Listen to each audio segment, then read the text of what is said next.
different for different people. I think some people say, gee, they've really rushed this. I don't want to be the first to get it.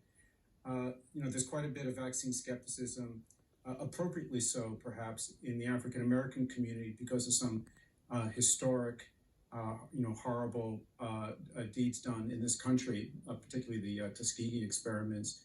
There's a lot of vaccine skepticism, which is deeply seated. So I want to see education really down at the grassroots throughout the country, in the communities, in the churches, in the schools, to educate people about the safety and the importance to the community at large of vaccinating everybody. So on the pandemic, terrible records being set today. More than 100,000 Americans hospitalized with COVID-19 and over 2,600 deaths reported today. I want you to listen to this from the CDC Director Redfield.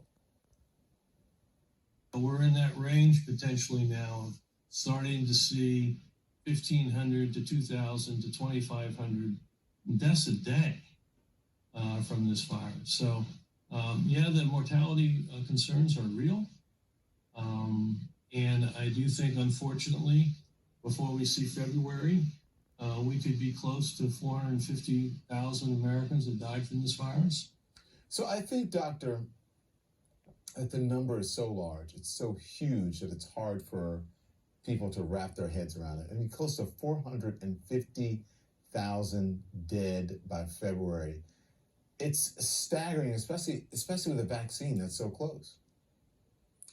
Yeah. So think of it this way. This will end up being the most costly war this country has ever fought in terms of human life, American lives. But somehow, a large part of the country goes about thinking that everything is just normal. We're going to lose more people to this virus than we lost in World War II. And that's coming quickly.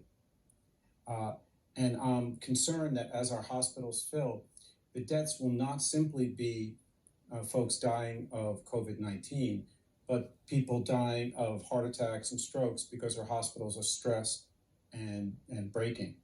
So, the time is now to hunker down and come together and start flattening the curve. All across the country, this is happening. This is different than in the spring, where we saw this in New York and Chicago and Boston. This is all across the country, particularly in the Midwest.